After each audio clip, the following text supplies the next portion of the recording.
दोस्तों सोचिए आप एक प्लेन में हैं, सब कुछ नॉर्मल चल रहा है, पैसेंजर रिलैक्स कर रहे हैं, लेकिन अचानक ही एक जोरदार धमाका होता है और अगले ही सेकंड आपके सर के ऊपर का पूरा रूफ हवा में उड़ जाता है और आपके आसपास तेज हवाएं चल रही हैं, लेकिन आप सिर्फ एक पतली सी स्ट्रिप मेटल के सहारे जिंदा हैं। ये कोई हॉलीवुड मूवी का स्कैन नहीं, बल्कि अलोहा एयरलाइन फ्लाइट 243 का असल इंसिडेंट है। ये एक बोइंग 737 जो मिड एयर ब्लास्ट का शिकार हुआ पर फिर भी सेफली लैंड हो गया। लेकिन कैसे? क्या ये कोई इंजीनियरिंग फॉल्ट का नतीजा था या एक मेरिकल? ये एक ऐसी कहानी है जो एविएशन हिस्ट्री में हमेशा के लिए याद रखी गई। 28 अप्रैल 1988 हवाई का एक सनी आफ्टरनून था। अलोहा एयरलाइन फ्लाइट 243 एक नॉर्मल रूटीन फ्लाइट थी जो सिर्फ 35 मिनट की एक छोटी जर्नी पर थी, जो हाइलू से होनोलुलु की तरफ जा रही थी। इस फ्लाइट में टोटल 89 पैसेंजर्स और 6 क्रू मेंबर थे। जहाज के पायलट थे कैप्टन रॉबर्ट स्क्रिथिमर्स, जिनकी उम्र 44 साल थी, और उनके साथ थी फर्स्ट ऑफिसर मैडलिन टॉम्पकिन, जिनकी उम्र थी 36 साल। ये दोनों एक्सपीरियंस पायलट थे। सब कुछ नॉर्मल था। प्लेन ने 1:25 पर टेक ऑफ किया और सिर्फ 20 मिनट के अंदर ही 24,000 फीट पर क्रूज मोड में चला गया। वेदर बिल्कुल क्लियर था, कोई भी ट्रबलेंस नहीं थी, पैसेंजर रिलैक्स कर रहे थे। लेकिन फिर एक ऐसी चीज हुई जो एविएशन हिस्ट्री का सबसे शॉकिंग मूवमेंट बन गया। 1:48 पर एक जोरदार धमाका होता है और अगले ही सेकंड प्लेन का रूफ लिटरली हवा में उड़ने लगता है। एक 18 फुट का बड़ा सेक्शन जो कॉकपिट के पीछे से रो नंबर 5 से लेकर रो नंबर 9 तक था, अलग हो जाता है। मतलब प्लेन का आधा ऊपर का हिस्सा हवा में मिसिंग था। सब कुछ ओपन स्काई के नीचे एक्सपोज हो चुका था। पैसेंजर की शर्ट हवा में फ्लाई कर रही थी।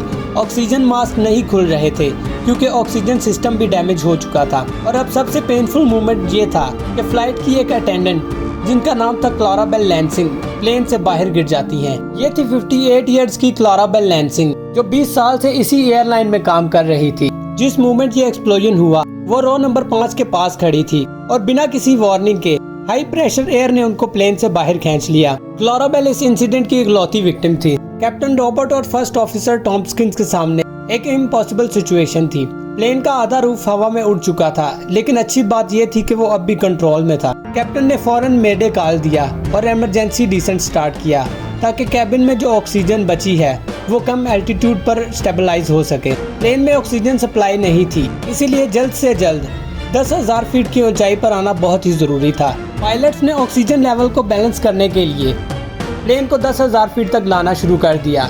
लैंडिंग गियर डैमेज था, मगर पायलट्स ने सोचा कोशिश तो करनी पड़ेगी।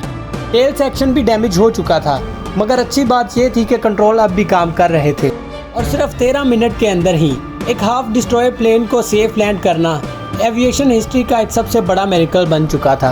लेकिन दोस्तों, हैरानगी की बात यह है कि आखिर एक प्लेन का रूफ हवा में कैसे उड़ गया।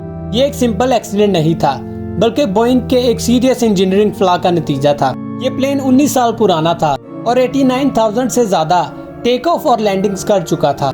हवाई की सॉल्टी हवा ने इसके मेटल के स्ट्रक्चर को वीक कर दिया था। बोइंग 737 का लैब जॉइंट वीक था।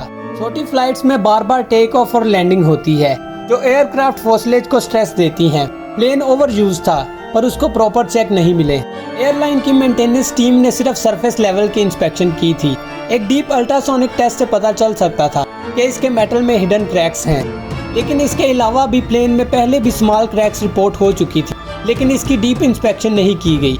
एयरलाइन की मेंटेनेंस ने सिर्फ सरफेस लेवल पर चेकिंग की थी, डिटेल टेस्टिंग नहीं की गई।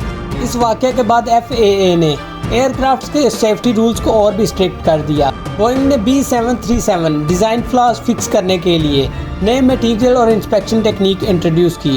एयरलाइंस को अल्ट्रासोनिक मेटल टेस्टिंग मैंडेटरी करनी पड़ी। ये केस एविएशन हिस्ट्री का एक माइलस्टोन बन गया जो हर एयरक्राफ्ट इंजीनियर के सिलेबस में इंक्लूड होता है। आज के मॉडर्न एयरक्राफ्ट में सेफ्टी बहुत इम्प्रूव हो चुकी है, पर फिर भी क्या ऐसे इंसिडेंट फ्यूचर में हो सकते हैं? बोइंग के रीसेंट सेफ्टी इश्यूज को देखते हुए क्या हम सच में सेफ हैं? अगर आपको ये शॉकिंग एविएशन डिजास्टर पसंद आया तो लाइक और शेयर ज़रूर करना।